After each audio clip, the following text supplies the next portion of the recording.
पत्रकार मित्रहरुमा विश्व सक्यो क्या पत्रकार मित्रहरुलाई अरुको चाहिँ सबैलाई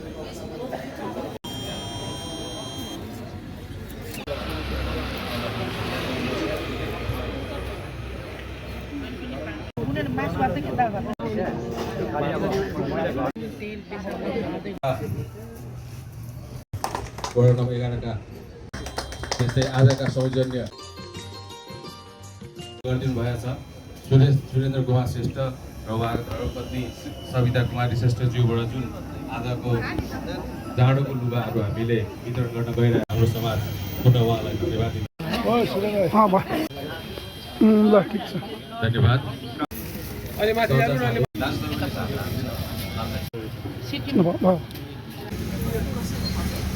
रञ्जना श्रेष्ठ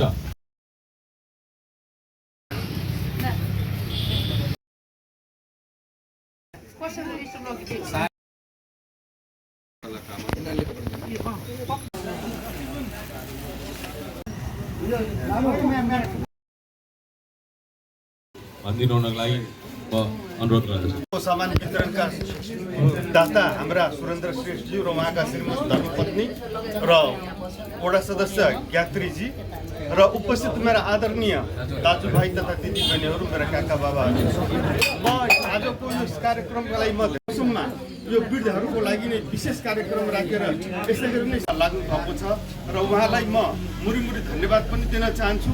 र मसँग छ भने म अरूलाई पनि न्यानो, म आफू न्यानो बस्नु सक्छु भने अरूलाई पनि न्यानो देख्न चाहन्छु। यति भनेर म यति त्यो फोटो पठाइदिनु न्यानोमा बस्यो र उहाँहरू पनि न्यानो बस्छ भने उहाँको चाहना रहेकोले उहाँले हामीले जति मैले केही सहयोग मान्छे खोज्छ उगो जसलाई एकदम आवश्यकता छ चाडोमा को लागि सामानहरू म त्यसलाई सहयोग गर्नेछु भनेर उहाँले हामीलाई भन्नुभएकोले हामीले त्यो खोजेर उहाँले हामीलाई सहयोग गर्नुभएको। उहाँ हुनुहुन्छ हाम्रो सुरेन्द्र कुमार श्रेष्ठ। ल सुरेन्द्र दाइ तपाईँलाई धन्यवाद। के भन्नुहुन्छ कि दाइ? दाइ के भन्नुहुन्छ कि दाइ? मैले भन्ने कुरा अघि भनिसकेँ, अब के भन्नुपर्छ। ल दाइलाई धेरै धेरै धन्यवाद। नमस्कार, म अनुप कुमार सापकोटा, हाम्रो समाजको अध्यक्ष। आज हामीले यो जाडोको वृद्धहरूलाई जाडोको न्यानो कोसेली भनेर हामीले 5वटा आइटम वितरण गऱ्यौँ, जसमा ब्ल्याङ्केट एउटा थियो, 1 पिस थियो भने टोपी, मोजा, तातो पानी तताउने जग र म्याट 5 प्रकारको हामीले जाडोको सामग्रीहरू वितरण गऱ्यौँ। यस्तो यो जुन वृद्धहरू पनि आर्थिक स्थिति कमजोर भएर यो जाडोमा हैन न्यानो कपडा नभएर जाडोमा कक्रिरहेको वृद्धहरूलाई हामीले यो वितरण गरेको छौँ। र हाम्रो समाजको उद्देश्य चाहिँ के हो भने म मात्रै खुसी भएर भएन, हाम्रो समाज खुसी हुनु पर्यो, अनि मात्रै त्यो समाज खुसी भएको खण्डमा मात्रै हामी सफलतामा पुग्छौँ भन्ने हाम्रो उद्देश्य हो। जस्तै म मात्रै जाडोमा, मेरो घर परिवार मात्रै जाडोमा न्यानो कपडा लाएर भएन, मेरो समाजमा कोही यदि जाडोले कक्रिरहेछ भने त्यसलाई पनि दिनुपर्छ, हामीले त्यसलाई पनि जाडोबाट बचाउनुपर्छ भन्ने जिम्मेवारी बोध गरी हामीले यो आजको यो कार्यक्रम गरेको हो। हवस् त, धन्यवाद।